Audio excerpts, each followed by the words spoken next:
Okay, thanks very much for the opportunity to speak at this hallowed biweekly seminar series.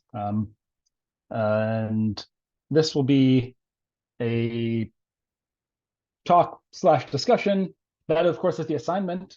And I know that 45 plus 30 is the split that speakers are instructed to obey, but I personally would be happy if the 30 blends in more to the 45, and so please don't hesitate to ask questions. So this talk is about a paper that came out a couple months ago, but also just about some conceptual issues that I think are important for thinking about the scale separation question. And so in addition, that paper is short. So I'll talk about some of the details, but also take the opportunity to discuss where I think this problem should go. But let me first start with some photos that I found online from the recent swampland workshops. I think a lot of the time we feel like this when we're studying the AdS scale separation problem. It's a tough one, but it's an important one. And I'm hopeful that the paper that I talk about today will at least send us on the path out of this state and more toward something closer to the light at the end of the tunnel. If anyone knows what movie this is from, then we can be friends. This would be great. Please don't hesitate to speak up if you know. All right. So, as I was saying, this talk is mostly inspired by a short recent paper, which proves it. Oh, we have a guess.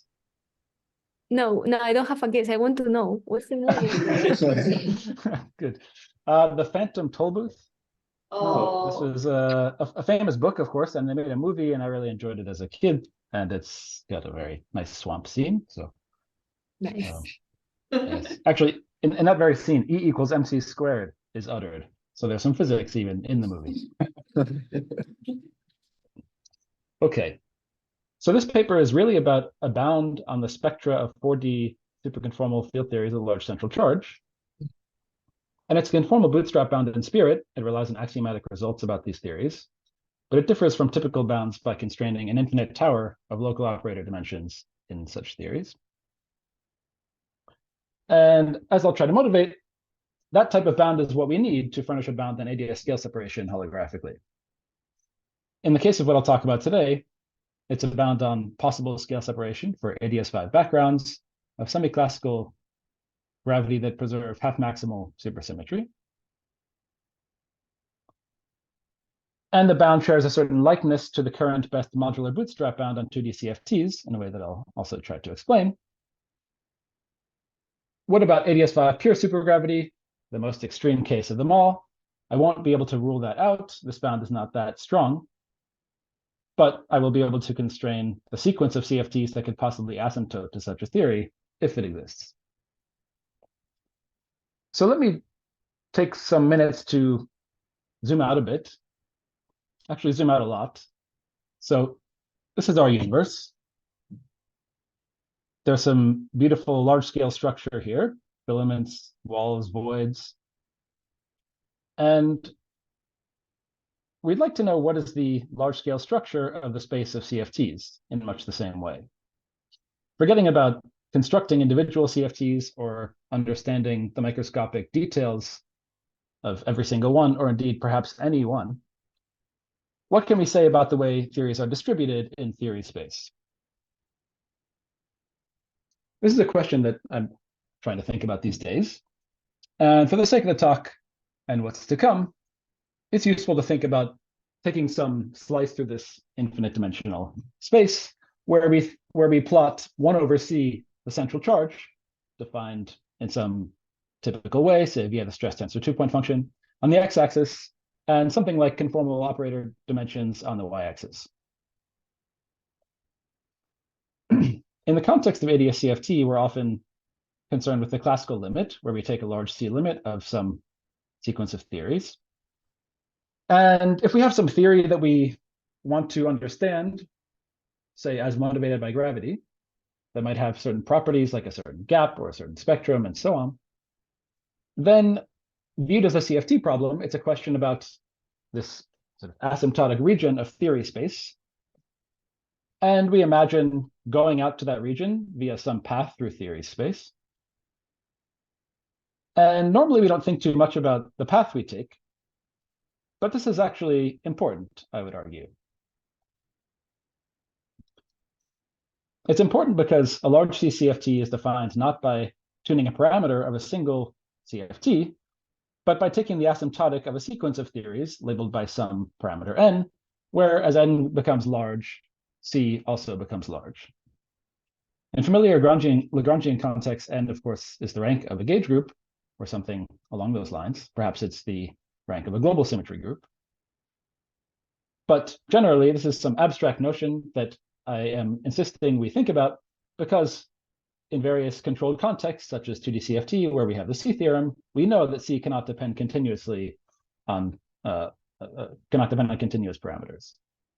Now that's an interesting statement. It's not fully clear what the analog is in D dimensions, but for now, let me just take some version of this as true, which we know it is in certain important settings.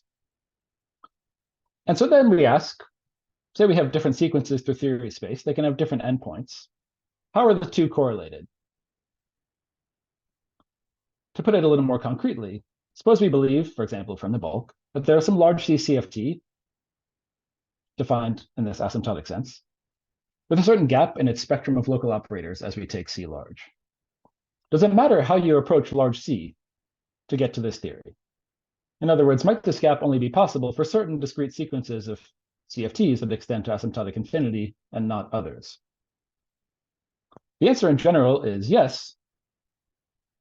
And as I'll explain later, this is actually relevant for thinking about the AdS scale separation problem. It's a little disconcerting at first that the answer might be yes. Normally, we would just like to think of going to large C and not thinking about the details along the way. Can I ask a question on the previous slide? Yes. So for your definition of large C CFT, are you requiring that you have a sequence, or would you include something like a formal solution to bootstrap order by order in 1 over C? Yes, good question. At the level of this moment today in this talk, I'm not making the distinction, but that is something one has to contend with. Great. Yeah, I think you could define both notions and then ask about the asymptotics, and then you can get into interesting questions about, I guess one should say ensembles here and so on. But yeah, that's a nice set of issues, but not relevant for right now. Thanks.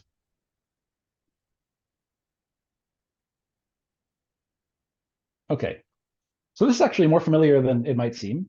Consider just the vanilla D1, D5 CFT. By the AdS CFT dictionary, we have the relation between the essential charge and the number of D1 and D5 branes, like so. Let me define n as the product n1, n5. And the relation between the string coupling and alpha prime and these parameters is like so. Okay. So large n is large C and vice versa, obviously. But the limit theory depends on the number theoretic features of n. If n admits a coprime decomposition into n1 and 5, where they are both large, and in particular in this hierarchy, then there exists a supergravity point on the moduli space of this theory. And at that point, in the bulk, it's classical supergravity, and the dual CFT has a large gap in the single trace higher spin sector. But suppose, for example, n is prime. In other words, it doesn't admit such a decomposition, and say n1 is large, but n5 is taken to be order 1, or simply 1. Then there is no supergravity point on the moduli space. So as you go out to larger and larger n, if you go along a sequence out to infinite central charge, along some sequence of, say, arithmetic primes n, then there is no supergravity point in the moduli space, and the limit theory is different. You can think of this as a vector model limit in the sense that only one of these parameters is getting large.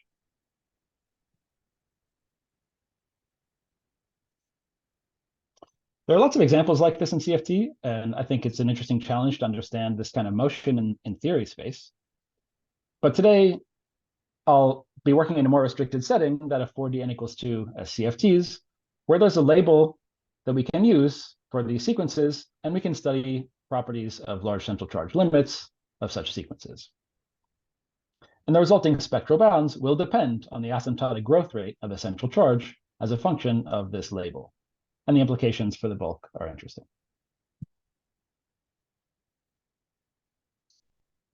Okay, so now you might be thinking, I thought this was talk about scale separation. So let's get to that. So the question of AdS scale separation, as I would put it, is whether a consistent theory of quantum gravity can, in the semi-classical limit of an AdS vacuum without parametrically large extra dimensions. There are different ways of phrasing it. That's, I think, typically how it is phrased. We'll rephrase it in a few ways shortly. And I don't think I have to motivate for this group why this is an important open problem, but I'd say there are several points of view on that. Let me just articulate them quickly. People can interject if they want to discuss or add more. So first, they are useful as a step toward or analog for constructing cosmological spacetimes that look like our own. There are stimulating conjections to swampland conjectures. Understanding the space of string and M-theory vacua is worthwhile in its own right, in part because we want to understand whether string and M-theory are the unique consistent theories of quantum gravity. From the boundary CFT point of view, we likewise want to understand the space of large N CFTs. And finally, an extreme version of this question is the pure gravity problem, namely, in some fixed number of bulk dimensions, whether there exists a theory with just gravitons in their composites above the vacuum, all the way up to some suitable black hole threshold. That would be an extreme case of a scale-separated background. But that holds independent interest, for example, in AdS3.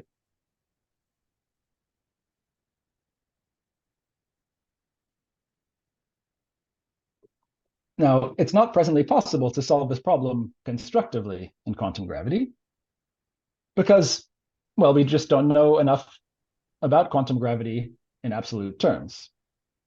Even if we restrict to string and M theory, we don't understand the non-perturbative formulation of the theories enough to unambiguously resolve the question of whether a given candidate background is viable or not. And of course, the word unambiguously is doing a lot of work there. There's a lot of value in trying to construct these backgrounds.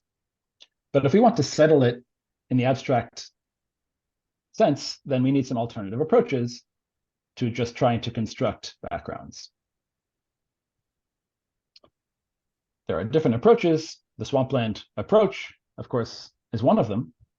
But a close friend of the swampland is the bootstrap. And in particular, the holographic conformal bootstrap is an obvious candidate to try to solve this problem. As is visible in this picture, not all boots have straps. So one needs to think a little bit about what to do. And that's why this problem hasn't been solved yet. You can't just wave a bootstrap magic wand and solve it. Okay, so if there are two messages for swamp rangers from this talk, maybe they are these two.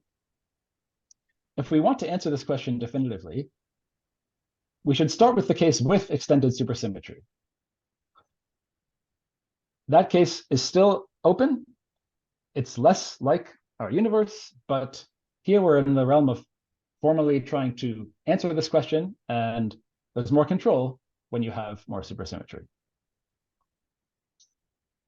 Another message, and I'm not sure we'll get to this really in the talk, we'll see how it goes, is that if we ask about the general question, no Susie, we can reformulate it on the CFT side as a certain spin-2 Regge problem, that is a question about the structure of the Regge trajectories of CFT local operators. And I think that would be a profitable way to address it. And I hope to push on this and work on it myself. But maybe even better to inspire others to do so. I should say now, I realize that this talk was, so that part of the talk, part 2, was presented in some form at a talk at KITP about a year ago. So for some of you might have seen that. But in any case, the most of the talk we actually will be talking about this more limited context. Okay. Okay, so here's the outline. let me state the question in slightly different ways. Shifting to the CFT side, I'll present this a CFT bound. The gravity interpretation will follow quickly, and then hopefully there will be some time to at least rephrase the scale separation question as the spin 2 Roget problem. And if people want to ensure that's the case and tell me to skip something, then I'm open to requests. Okay. So I will try not to belabor this part, but let us just state the question and some features of the question. Okay. So do AdS vacua of semi-classical Einstein gravity need large extra dimensions? That is, in addition to the AdS dimensions. In the context of string theory, these extra dimensions might be curled up at some scale controlled by L string, but more generally, that is in some M-theoretic background, it might be L Planck that is controlling these extra dimensions. And because these extra dimensions require bona fide quantum gravity effects, not just classical supergravity, it's hard to ratify any candidate solutions absolutely. Another way to phrase this is as follows. In regions of parameter space where quantum gravity admits a semi-classical Einstein gravity approximation, is the vacuum AdS or must it be flat? So that is to say, when we talk about, say, AdS 5 times S5, right, usually we say, okay, there are 5 large extra dimensions, so actually there's a supergravity approximation in 10 dimensions. But the other thing about that is that, well, the 10-dimensional theory doesn't admit an AdS vacuum in 10 dimensions. So we can rephrase it as a question about the curvature of the vacuum that the theory admits when it admits a supergravity approximation in some dimension D.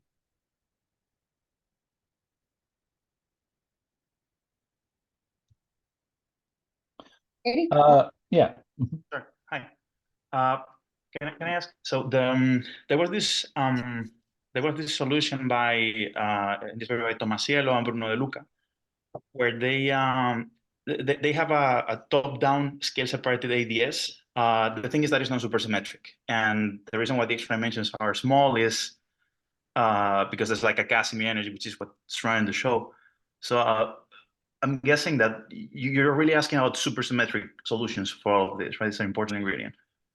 I'm not trying to. No, I mean here I'm not adding. I guess I said supergravity here, but I'm not trying to insist on supersymmetry. But then if you don't have supersymmetry, then I think that would be an explicit top-down example of scale separation, unless there's something wrong with the solution they have. Well, I would agree with that. Yes, unless there's something wrong with the solution. There's always something wrong with these solutions. But yes, if this is just like AdS 5 with 5 from flux and 5 Casimir energy, they don't have a lot of ingredients. It's not. Yeah, but again, if you look long enough, you'll always find something. Well, Alessandro, you're present. Can I interject? Might you make a comment? Yeah, please. Well, I mean, stability is a worry. I don't know if that is because we have reasons to suspect that the solution is not stable, and I don't know that we. So if you have an unstable AdS solution, I don't think the CFT dual should necessarily make any sense. Yeah, you mean that it's non-perturbatively unstable? Yeah. Yeah, for sure. Yeah. Yeah, so that would be that's a candidate reason for not seeing this on the CFT side. Maybe to make a comment Even if you on that. completely believe the solution, I mean, so maybe someone comes, Josip comes with a hammer and finds a problem. I don't know, but like you say, it's a very simple solution. Probably looks correct to me, but it's probably unstable.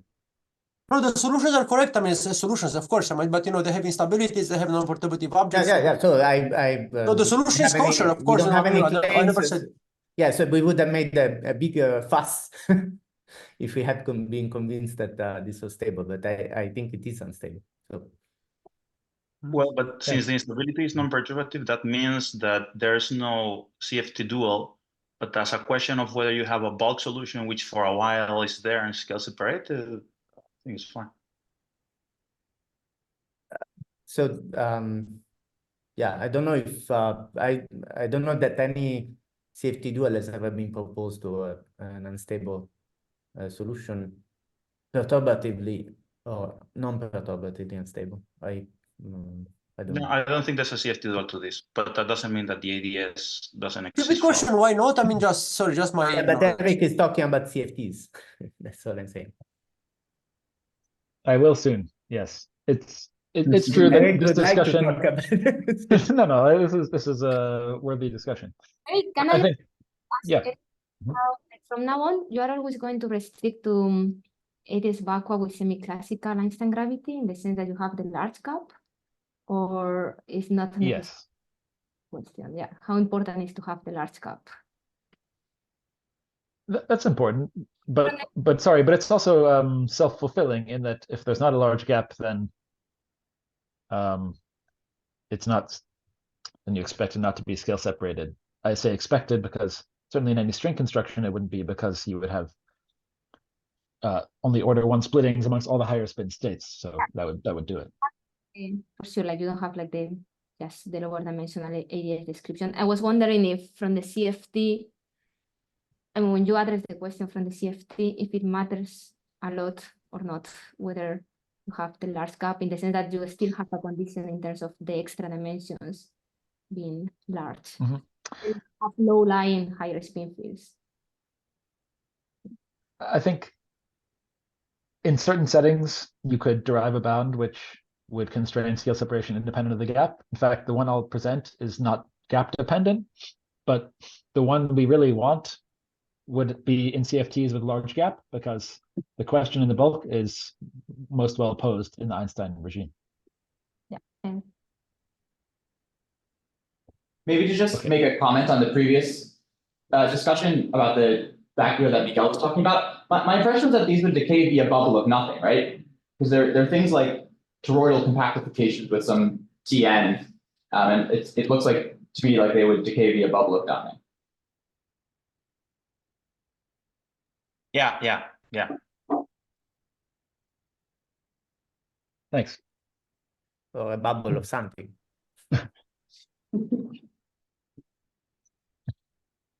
All right. So Bring well, nucleation processes, but okay, maybe Yeah. I'll just let the talk resume. Sorry, yeah, I'll sure. let you finish up. So I think I make these two little parenthetical remarks here. It's about extra curve dimensions. Flat directions don't count. You could put string theory on a torus, and that's not addressing this question. I also, the question is best phrased in the parametric sense, because then there is a limit in which you have a genuinely gravitational background as we know it. So something with some very small but not parametrically zero G Newton, that's different from the kind of question that I'm asking here. Okay. Now on the boundary side, we can formulate it like this. In a large central charge CFT in d dimensions, with a large single trace higher spin gap, must there exist infinite towers of operators whose dimensions may start out at order 1, but pile up at some dimension which is parametrically lower than delta gap itself. If that's the case, then you have no scale separation. This is a more general formulation in the sense that it doesn't commit to a geometric background in the bulk. It's just a spectral statement. And with the statement, one can diagnose not just the presence or absence of extra dimensions, but how many there are. I mean, first of all, you could just look at the spectrum and ask about the density of single trace operators, but that's a little bit impractical because it involves looking at this high energy part of the spectrum. Instead, you can look at a single 4-point function of some light operator, and the first non-planar correction or quantum correction in the bulk has all the stuff running in loops, and you can formulate a positive definite sum rule that encodes the dimension. But to actually constrain whether you need extra dimensions or not, you need to subject that observable to some bootstrap constraint, which so far we haven't figured out what that is. Okay, so there's a bunch of literature on this subject. I'd put it into 3 categories. The first are putative string theory constructions and scrutiny thereof. There are many, especially many more in the recent years. And there's been scrutiny that preceded the swampland program and, also can be viewed. So it can be viewed as directly addressing the shortcomings of these string theory constructions. And so this is part of the ongoing debate about the viability of these solutions. Category B, people have looked at the phenomenology, if you like, of the CFT duals of these candidate scale-separated vacua.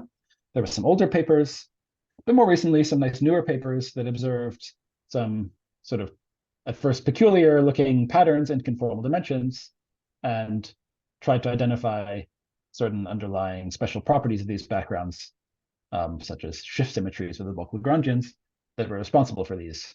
But again, without some fundamental accounting for whether these features are okay or not okay, or have to be there or don't have to be there. It's phenomenological. And on the abstract side, finally, there are conjectures and arguments, both from bulk and CFT. And I've listed a handful here. These are so these span both bulk and boundary.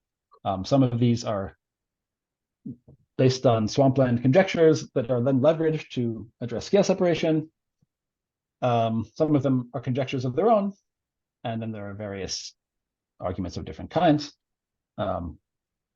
This paper reviews things nicely. Sorry, Eric, can you hear me? Yes. Yes. I'm confused about your definition in the CFT, in the sense that wouldn't you expect some dependence on the central charge going to tell you what is your Planck scale, in the sense that other have the gap even above the Planck scale, way above, and then I could have this delta that is smaller than the gap to be still way above the Planck scale? Well, I can't. Yeah. So I formulated it in the string theory language here, if you like. There might be, in the M theory language, where there would be only C, delta gap is not some independent scale, and then the scale separation or not is a question about whether you have towers of operators parametrically below some power of C or not.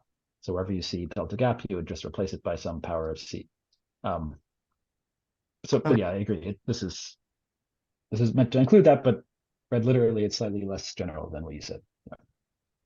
But delta gap can never be much higher than C. It's controlled by some power of C, and power less than 1, you would think, typically, say, where M Planck is controlling these higher spin states. Thank you. Sure. Okay. Now, as I hinted at before, the question is outstanding for the super conformal case as well, even with maximal supersymmetry. So by now, I think the fact that this is true is out there enough, but maybe not studied enough. We're taught that local R symmetry is always geometrized in the bulk. Is that true?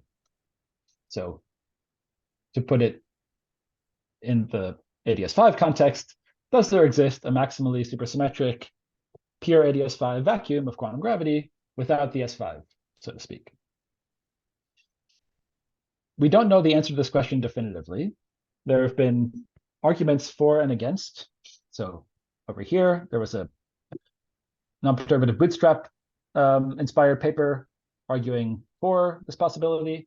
And here there was a swampland weak gravity argument against it, or rather no global symmetries argument against it. And I think that argument is a nice argument, but again, the spirit of the present presentation is that we'd like to say something completely rigorous and definitive. I would point out that this is the large C avatar of a non-perturbative bootstrap question, to which we also don't know the answer. Is n equals 4 super Yang-Mills the unique 4D n equals 4 SCFT? So large N, this is a version of that question.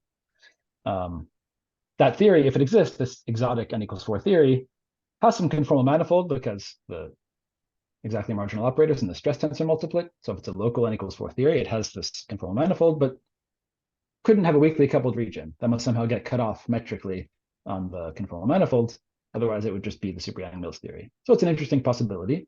And the gravitational question is also fun to think about.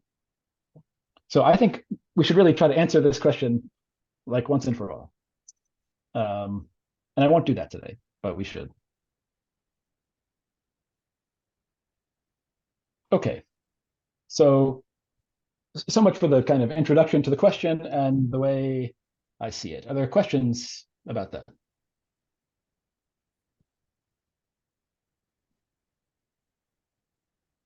All right.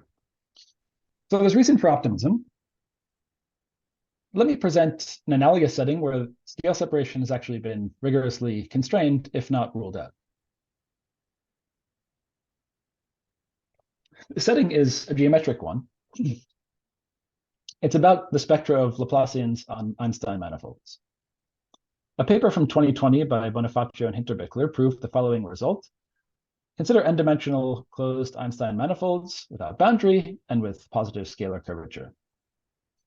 Then the ratios of successive eigenvalues of the scalar Laplacian are bounded, essentially by some order 1 number, bounded above. So here's a plot. Let me explain this. On the y-axis is the ratio of successive eigenvalues. Okay, so this is the first non-zero eigenvalue. This is the second one. And on the x-axis is the ratio of the first non-zero eigenvalue to the lowest eigenvalue for the symmetric traceless tensor Laplacian. Okay, so they plot this as a function of this. Now, if m admits a killing spinner, then this thing is bounded below by some number which is positive for reasonable values of n. So it's somewhere up here. Technically, there can be negative eigenvalues, but even in that case, you see there's still an upper bound. So the allowed region is below. And in a physics setting, that is, if we think of M as a manifold in which we do Kaluza-Klein reduction, then this would map to the mass of some scalar in the boundary CFT, which is bounded below by unitarity. So for all intents and purposes, you can view this plot as telling you that this ratio of successive scalar eigenvalues is bounded above by order 1 and can never run off all the way to infinity. This is a scale separation bound, right? If the lowest non-zero eigenvalue is light, if it's order 1, then they all are. And indeed, this paper conjectured that there must always be a light eigenfunction. And if that's true, then this proven result tells you the scale separation is impossible.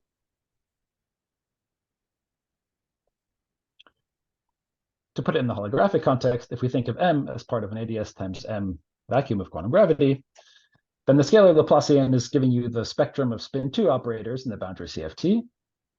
And this is giving you the spectrum of scalars. So this becomes a spin 2 spectral bound in the dual CFT, here plotted as a function of the scalar gap. We'll return to that perspective later. Was there a question? Did I hear something? Okay. So this is a scale separation bound. It's almost ruled out. If you accept this conjecture, then it is ruled out by this rigorous result. All right. So emboldened, we proceed to the case of 4D n equals 2 SCFTs. So I'm going to present a few facts about these theories and then present the bound, which will follow quickly because I'm just using the years of hard work by other people and putting things together and noticing something. Okay, that's how I would describe that paper. So 4D n equals 2 SCFTs will focus on unitary local theories. These theories have this R-symmetry algebra, SU2 cross U1. And we can label, so the first point is that we can label sequences of such theories by the rank R of their Coulomb branch. This is a good bootstrap label in the sense that it's just representation theoretic. It's the number of multiplets of a certain type. It's also absolutely protected. That means if there's a conformal manifold, the number is invariant. There's no multiplet recombination that can change the number of these multiplets. So this is a good label for some sequence of theories. And I'm going to assume, as is often done, that the Coulomb branch is freely generated, which means that we can assign unambiguous operator dimensions to the chiral primary, to the Coulomb branch generators.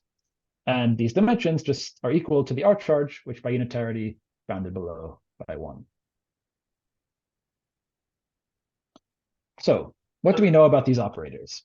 Eric, can I Yes. quickly ask, how restrictive is the assumption of free generation? Are there examples where it's not free generated, or is it a theorem, or? Yeah, good question. I meant to remark on this. So there's a story about this, which I'm not an expert on, but having read some of the literature, that there is in expert circles a belief that there may always be a presentation where the Coulomb branch is freely generated, but there have been detailed studies of cases where it is not. But these cases, first of all, are slightly niche in that they always involve some gauging of some discrete symmetry. You might not find that niche, actually, but at least it's just a characterization of all the known examples.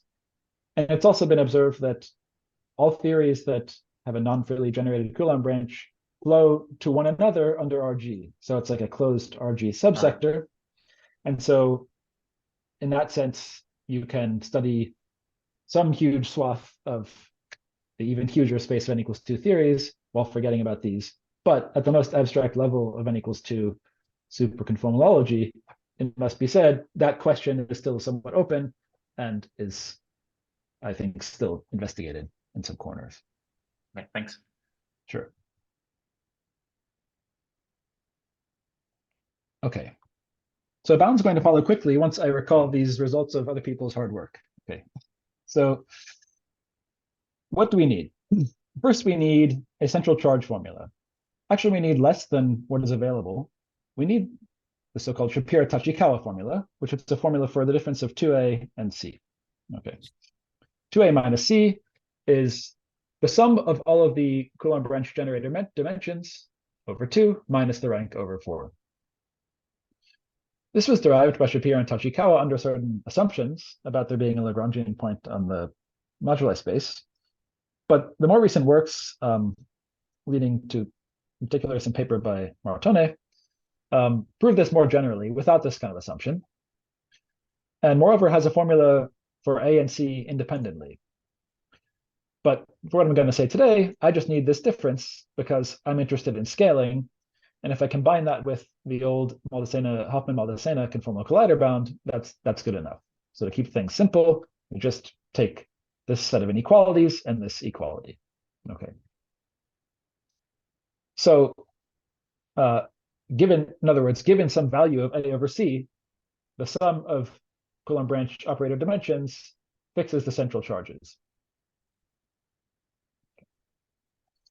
And the second formula, which is also considerably less than what is known, but is all we need, is the so-called dimension formula, and really just the part that says that at rank R, the Coulomb branch dimensions are bounded. They're bounded above by some delta max, which obeys this nifty condition here. So specifying the rank R, you find the value of n, the largest value of n for which Euler-Totient is bounded above by 2R. So at rank R, you have some R tuple of dimensions, which we can order like this, and all these dimensions are bounded above by delta max. Maybe at this point, you can already see where this is going.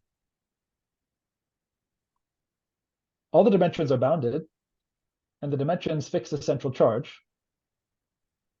So we can get a bound on the spectrum in terms of C. But first, let us establish the preliminary result. So we have this formula. We want to understand what it means to go to large C. And essentially, large C requires large rank. Okay, so as a warm-up, let us first note the following. Right. So from this formula, you might ask, can I take large C without taking large rank? Let's first talk about the opposite. Suppose I take large rank and, right, so these are bounded below by 1 by unitarity. So this sum is bounded below by R. So the right-hand side is bounded below by R over 4. And it looks like 2a minus c can grow linearly in R. But this is not consistent with the existence of the theory, because If this scales linearly in R, and you take R large, then you have an infinite number of operators below some fixed delta, and the density of states is divergent. That is, if you put the theory on S1 cross S3, the partition function doesn't exist. So this sum, S of R, must scale at least as fast as R. Right, rather, sorry, I said that wrong. Strictly faster than R at large R. So that means that 2a minus c is controlled by this sum. We can drop this term. And we should think of this in the context of the earlier discussion as a constraint on asymptotic sequences. Right, if I want to go to large C, then I can't do that where C grows linearly in R. Otherwise, the theory doesn't exist. So that's interesting. Now, looking at these relations, doing some algebra, playing around, you can establish that for all A over C greater than a half, and if we assume there exists a Coulomb branch, then large central charges and large rank imply one another. Now, as for these two conditions, I'm just trying to be careful. But note that there are no known interacting theories with A over C equals a half. And it's widely held, although unproven, again, that there are no non-trivial rank 0 theories. So if you accept these two things, then it's completely general that these two conditions imply one another. Okay. So now we turn to the bound, and everything will be quick. All right. Of course, we're interested for holographic applications in A approximately equal to C at large C. So we're very far away from this regime anyway. So for clarity, take A equals C at large C. We don't need to do this, but it just makes things simpler because then 2A minus C is C, and we can restore the numerical prefactor later. So how large can we make this sum S of R? Well, we just imagine that all R operators achieve the maximum possible dimension delta max. And now we ask how delta max scales at large R, and it scales like this. There's some coefficient, one of much to say about that, some positive coefficient, and delta max scales like R log log R. Okay, so this scales like R squared log log R. And this determines C, right? Up to some numerical factor, this determines C. So if we invert the relation between C and R and express delta max this way, it goes like root C, because C was linear in S, right? There's some logs floating around, you keep track of everything. This is what it is. And so now we're done. We have R Coulomb branch generators. R scales like this, and all the dimensions are bounded above by this delta max.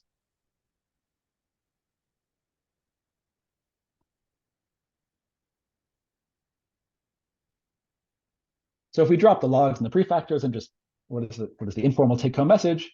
An n equals 2 SCFT has root C operators that are charged into the U1 R symmetry, scalars, with dimensions bounded above by root C at large C. So this is an infinite number of operators whose dimensions are bounded above by root C.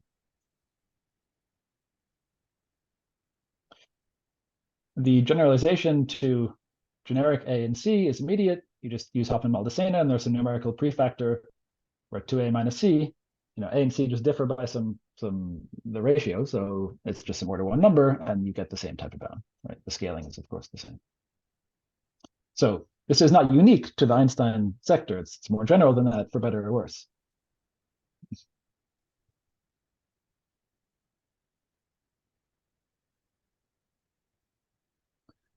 We can do something a little more general. We can consider paths to large central charge distinguished by the R scaling of the sum over dimensions. So suppressing possible logs, let's take the sum to scale like R to the Z, where Z is bounded to be between 1 and 2. 1 by the unitarity bound, 2 by that constraint I showed earlier, where there are some logs that address this in the boundary cases. And a general bound follows by the same argument, right? There are operators, S of R scales like this. We write R in terms of C, and then voila.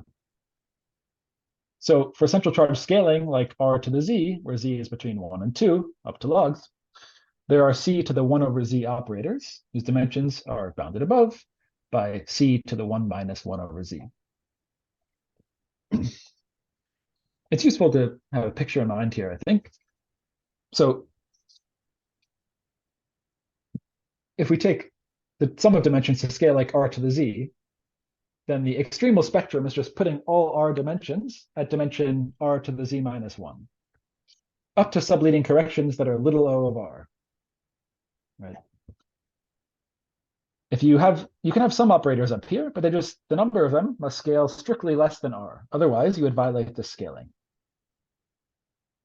So you can view this as some kind of constrained optimization where you maximize the dimensions starting from the highest one, and then the next highest one, and so on, subject to this constraint. So at some point you realize, oh, my central charge is growing too fast. Now I have to put all the operators here instead of up here. Okay. So here is a bound which is z dependent. So if you know the scaling of your sequence central charge as a function of rank, then you get this bound. And if we extremize over n equals 2 theory space, then we get the universal bound by taking z equals 2 and accounting for the logs as before.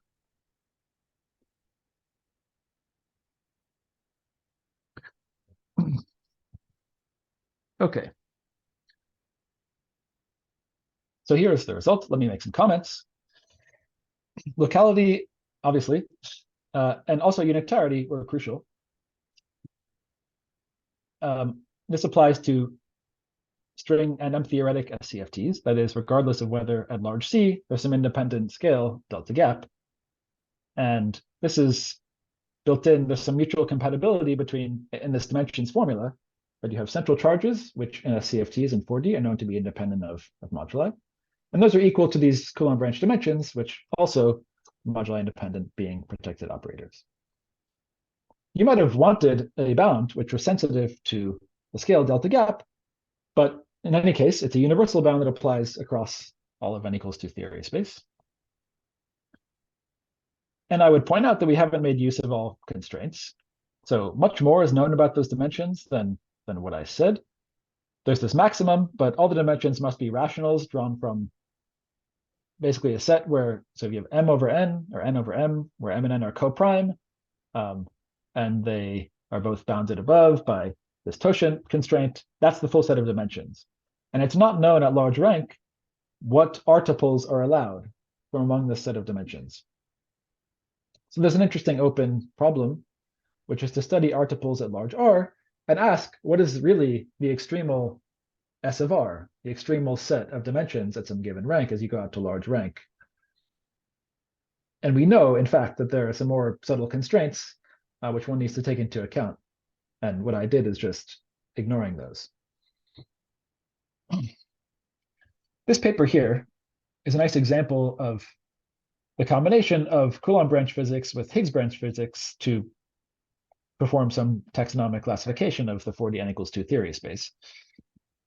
One may expect that type of thing to also be helpful to use more information about the theories than just this particular set of operators. Eric, one question. Yeah. How this scale compares to the Planck scale? Are they lighter than in Planck or not necessarily?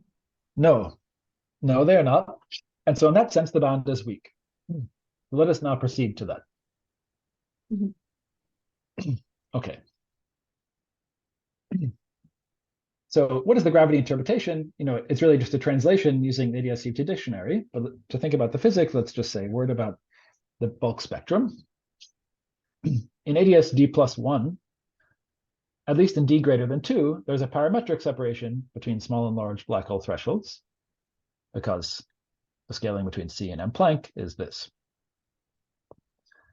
In Einstein gravity, universally, there are AdS Schwarzschild black holes, and the large black hole microstates have dimensions which start at order C. So when delta is of order C, the radius of the horizon is of order LADS.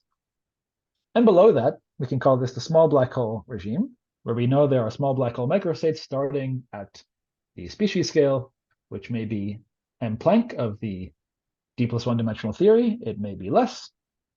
But in any case, it's bounded above like this. And so we have these two scales, one of which is universal up here, and one of which is not. So when we talk about the spectrum of states with energies in this range, some fractional power of c, less than 1, there are not just small black holes which can populate the spectrum, but lots of other things that involve, say, thermal equilibrium between some black hole and some gas of stuff outside. There are microstate geometries. There are giant gravitons. There's lots of stuff in that energy range. This is the universal range. Okay. But of course, from effective field theory point of view, this is the one that is most relevant. Okay, so now we just take the results that I derived earlier and translate it. So in terms of central charge, the large black hole threshold, let's call it E black hole, is of order C, which in AdS5 is m Planck cubed.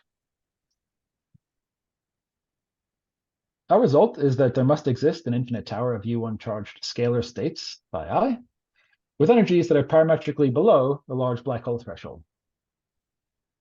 If the central charge scales like R to the Z, the energies of these bulk configurations scale like E black hole to the 1 minus 1 over Z, where Z was between 1 and 2, so this is much less than the large black hole threshold. And the absolute bound is the Z equals 2 case, which is this here. On the one hand, this is interesting because it tells us that in this non-universal range of energies, there must be stuff, actually a lot of stuff, somewhere below there, right? Either in this small black hole region or perhaps well below at order 1 energies where KK modes in familiar compactifications live. But on the other hand, it's parametrically weaker in the Planck scale, which is E black hole to the 1/3, that is C to the 1/3. And so it's not ruling out scale separation at the scale where swamplanders want to do that, right? And indeed, swamplanders are very ambitious. Perhaps scale separation is not even allowed at the string scale, and this is very far from that, right? So to say this another way, if these states are realized geometrically, although I emphasize that being agnostic, they need not be from the point of view of this bound, then the KK scale is bounded below by L Planck to the 3/2 as opposed to L Planck, which would be more interesting. Sorry, Eric, can I quickly ask? Yes. Since you know how many of these states are there roughly, and you know roughly their mass, can you compare with bulk black hole entropy formulas? Like maybe, because the entropy formula depends on the number of extra dimensions, right? For black holes which are localized. So maybe you could get a conflict with having too many in some case.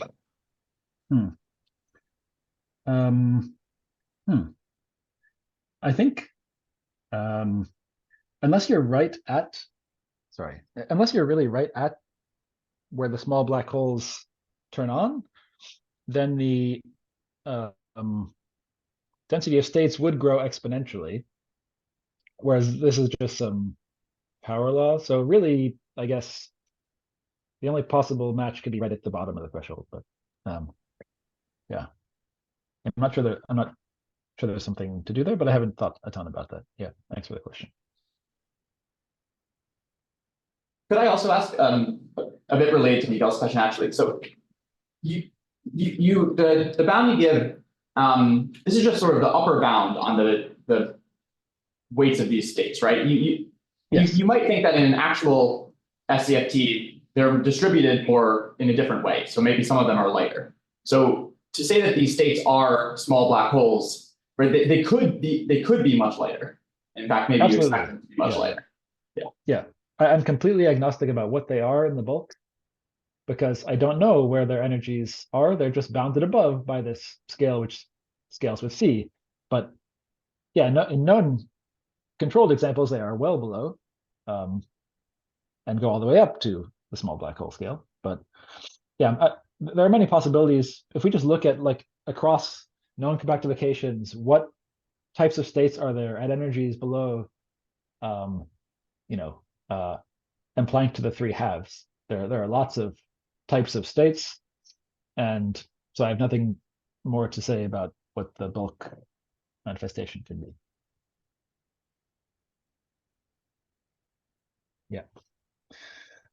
So having talked about why this is a weak bound, let me make one comment. So let us address the pure supergravity question, right?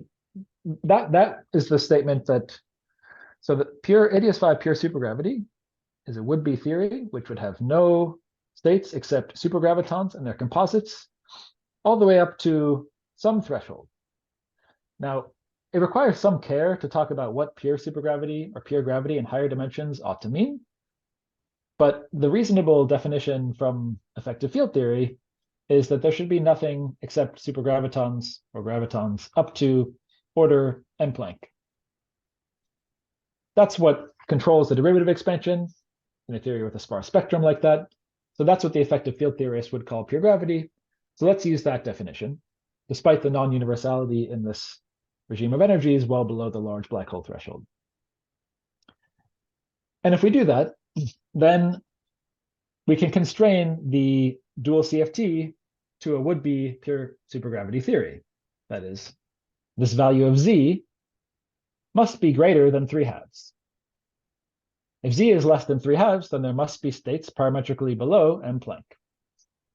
So if the dual CFT exists, that is, if there is a sequence that asymptotes to this pure supergravity theory, the central charge must scale at least as fast as c to the as r to the 3/2, where r is the rank of the Coulomb branch along the sequence. This is an example of the sensitivity that I mentioned earlier. But Eric, for n equals 4 super n mills, it's r squared, right? Yes. And I don't know any example where it's not r squared, but that is counter to the spirit of what we're trying to do here. It would be interesting to show that, well, to show anything about the possible ranges of z, frankly.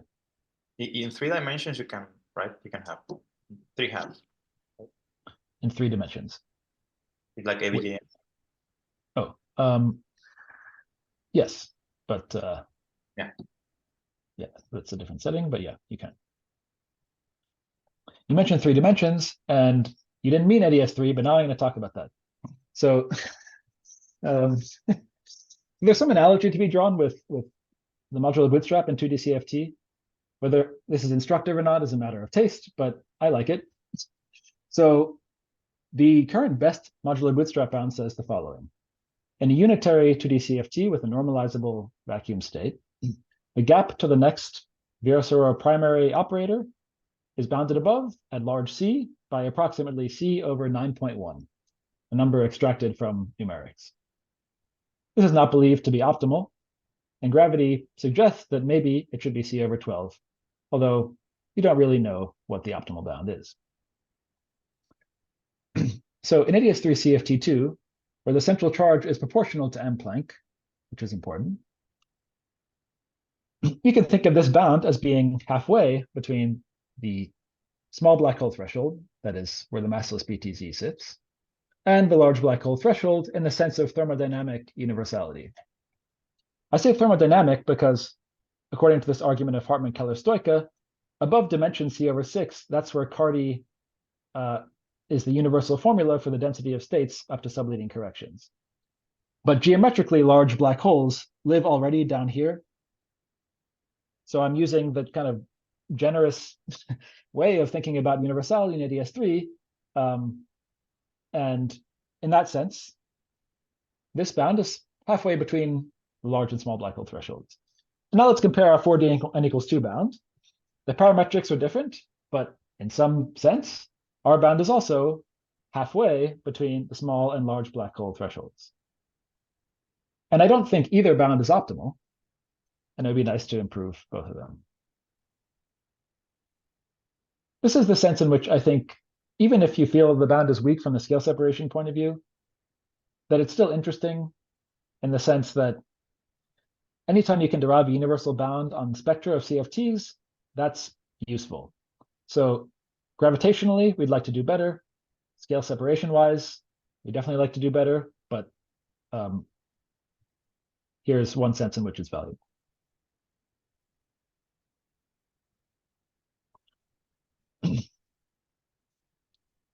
Now, just to remind, these operators which obey our 4D bound are these Coulomb branch generators. They're R-charged, single trace, BPS protected Lorentz scalars, and there's no obvious relation to small black hole microstates. In AdS5, these Grotowski-Rial BPS black holes have large angular momenta. So you might have said, why were you talking about small black holes in the first place? But that's just a set of states we often talk about at these energies. Still, because these operators fix G Newton, which sets the scale of gravitational interactions by the central charge formulas, it seems like there's some interesting interplay between these Coulomb branch scalars and BPS black hole microstates. Maybe there's something to understand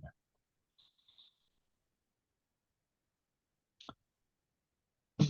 Okay, so let me ask the organizers what to do. I have a little more, but at the very least, let me pause and see if there are questions, and then maybe the organizers can tell me what to do. Yeah, it's been an hour already, so maybe could wrap up, and then we can go to the questions. That's fine with you. Oh. Yes, sure. So, okay, this last part is slightly disconnected. This is the way to phrase the general AdS scale separation question as a CFT problem. I won't go all the way into this, although I wasn't planning to go that deep. Let me just show you a picture, and we can talk about it in the discussion part if people are interested. So what is this a picture of? This is a picture of Regge trajectories in CFT. So dimension, roughly speaking, is on the X, and spin is on the Y. And local operators live on such trajectories. You should think of these as single trace operators, and these are organized into families, which are analytic in spin. And these here are light spin 2 operators whose dimensions are order 1. And they live on these orange trajectories here, which I've drawn as intersecting the y-axis near 2. The question of AdS scale separation ought to be phrased as a question of whether you can have a finite number of spin 2 trajectories in a large C CFT. Spin 2 states are a kind of smoking gun for large extra dimensions, because by assumption, the theories we're interested in have a supergravity approximation in some capital D dimensions. And so symmetric traceless spin 2 operators descend from the graviton. So if there's an infinite number of them, you might expect them to come from some higher dimensional geometric setup. But if there's a finite number of them, then that indicates that that's not the case. And the point is that in CFTs, all operators, and in a planar CFT in particular, so a large C, all operators of spin 2 or more lie on such Regge trajectories, such analytic families. But operators of spin less than 2 do not. So these two things play nicely with each other, and they suggest that we should use the rigid structure of Regge trajectories in CFTs to understand the scale separation problem. If there's just a finite number of these trajectories which intersect near 2, then the vacuum is scale separated because there's only a finite number of light spin 2s, something which cannot happen if there are large extra dimensions. That is a brief summary of these last few slides. And the last comment I'll make is that once you phrase it in terms of Regge trajectories, you can then ask the question not about the spin 2 operators, but about the higher spin operators that are higher up in this family. And so there's a way of phrasing scale separation as a statement about degeneracy of higher spin operators. Maybe this will be more productive. I don't know. We can talk about it. But I'd like us all to work on this. So please, let's all do that. And I made a handy to-do list. And so let me stop here. Yeah.